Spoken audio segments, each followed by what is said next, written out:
This is the deck list my team played for Pro Tour Seekers of Strixhaven, and I'm going to go over each card that I think is interesting. So, of course, stuff like 4 Gran, a lot of the 4 lessons, like 4 Bandit Attachment, 4 Accumulate, 4 Combustion, 4 Firebending, 4 Monument, 4 Artist Talent. That's all cards you can't really change the card counts for because, first of all, Gran the best card in the deck, along with just getting enough lessons in your deck so that you're able to activate your Gran and activate your Accumulate Wisdom without much difficulty, and the 4 Monument plus 4 Artist Talent due to it being the best card on the play.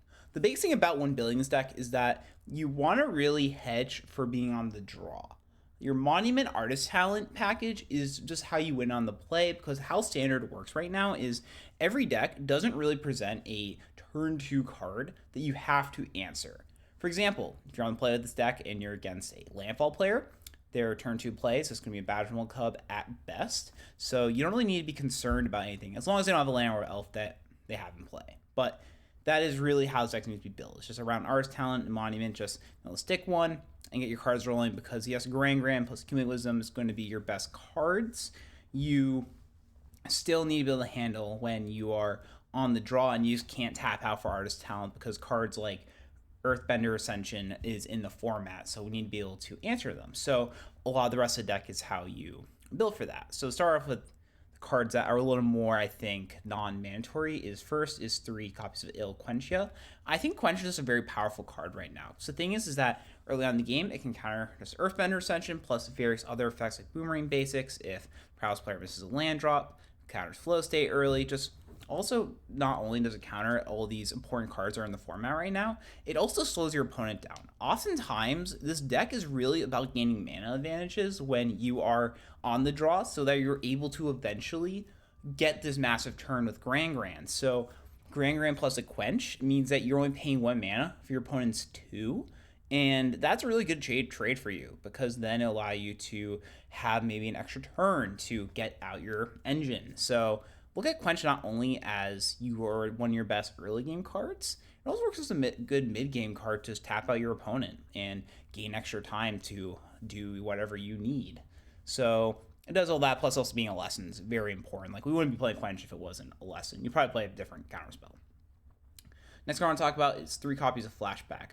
Flashback wasn't a card that was really played at the Pro Tour, and that was surprising to me and my team, because Flashback was a card that really impressed me for game 1s. As you'll see in the sideboard section of this guide, Flashback is a very often sideboarded out card due to being poor against graveyard interaction, but game 1 is very excellent because it gives you just extra copies of all your important cards, extra copies of 3 steps, extra copies of Bandits to filter through your deck, an extra copy of Ancestral Recall, Removal Spell, whatever you need it to be. It makes it so that you're way more redundant on your powerful effects or what answer you need. Since you have so many different answers, it allows you just to select which one. And also the 1 mana usually isn't that big of a cost due to Gran discounting a lot of your spells. So Flashback just is a very powerful game 1 card for making your deck more consistent, way more reliable, and redundant on what effects that we need. Last incident I think is interesting is the 1 copy 3 steps ahead. 3 mana is just a lot of mana for a card in 2026. So I think you only really play 1 at least game 1, because oftentimes you will just struggle to have access to the mana for it on the draw. On the play, the card is excellent. But again, Standard's really about making your deck as good as possible on the draw. So I think 3 steps ahead is just a good one of, makes the extra copies of Monument, kills your opponent quicker, card filtering, counterspell. It's just a very good card. Just costs a little too much mana to play more than 1 game 1. We have Flashback to have extra copies. So 1 copy of Boomerang Basics as a catch-all. Gets a Ral on the way down, maybe plus it. Next turn, use Boomerang Basics it. Costs him 4 mana. You can quench it. You can counter it. You have plenty of ways to remove a Ral on the stack. So it's able to just hit Ral, hit Kaido, just hit a lot of different effects in the format, along with also being a blue mana, so that this deck does have mana problems sometimes, just colored mana, since you have a lot of very mana or color intensive spells. So this 1 copy of Boomerang Basics is very good at just hitting various targets. There's just so many cards in Standard are very powerful that it can hit for you. 1 copy of Iros. So originally this deck was 2 Iros, 0 Pyroclasm, but there's a reason why. So Iros doesn't hit all of the auto tokens in Prowess due to oftentimes they can hold up 1 mana for their 1 of Spell Pierce, 1 of Secret Identity, or something like an Opt. So we have 1 copy of Iros, 1 copy of Pyroclasm, since Iros is much better against Landfall, but Cosm's a very incredibly powerful effect against prowess players due to it sweeping all of their cheaper threats. Yes, it doesn't hit the Stallion, but that is totally fine in my opinion because our deck has so many other efficient ways to deal with it with Quench, also have Combustion Technique. You just have a lot of ways to remove it. So that's why we played one copy of each of these in our main deck. And that felt very powerful to me at the Pro Tour, at least. I went 4-0 against Prowess, and Power Class was an excellent card and it allowed me to make a lot of comebacks.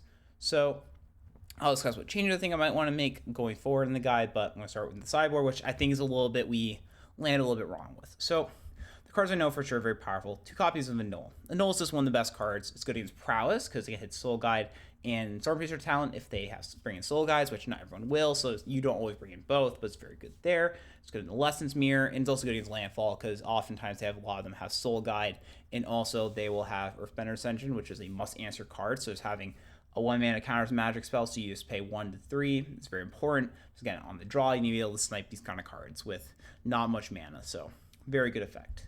We have 2 copies of Mirrodus, because Mirrodus is impossible to kill, really, or interact with it efficiently once it hits the table.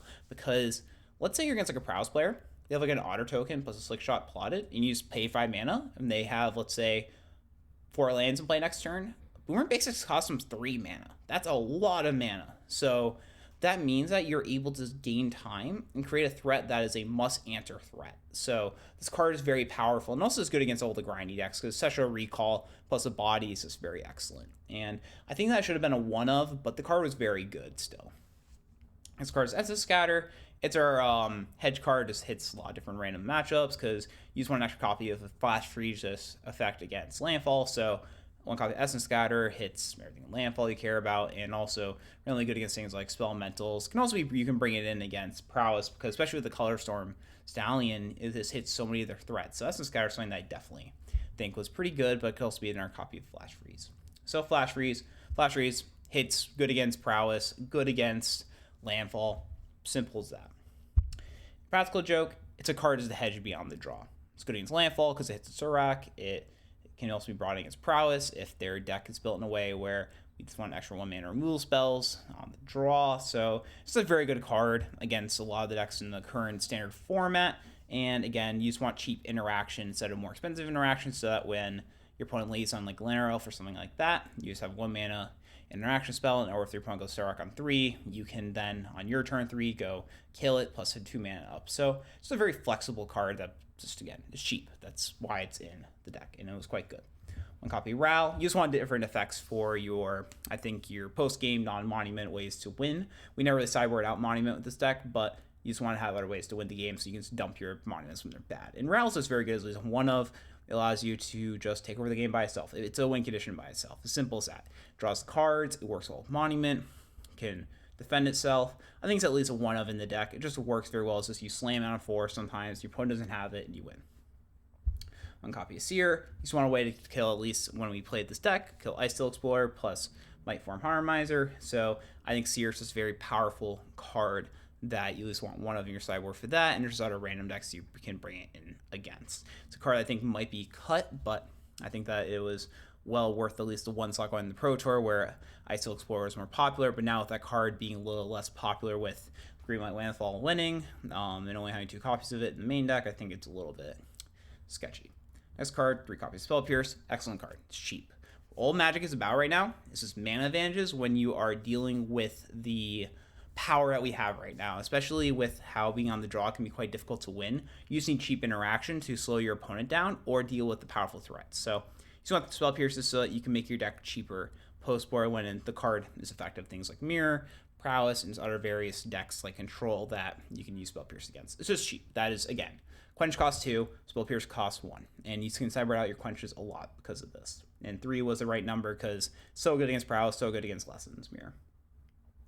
Next card is 3 copies of Wan Shi Tong. So Wan Shi Tong is just landfall tech. I brought it in against stuff like Dimir midrange at the Pro Tour, but it just turns off their main game plan or makes it less efficient. So I think the card is well worth being in the deck. I think 3 was 1 too many because I think our copy of Flash Freeze or just a draw card like Consult the Star Charts might have been a little bit better. But overall, I was pretty satisfied with it being in the deck. But that was a breakdown of the deck we played at the Pro Tour, and I will be in our section talking about what I think is best going forward.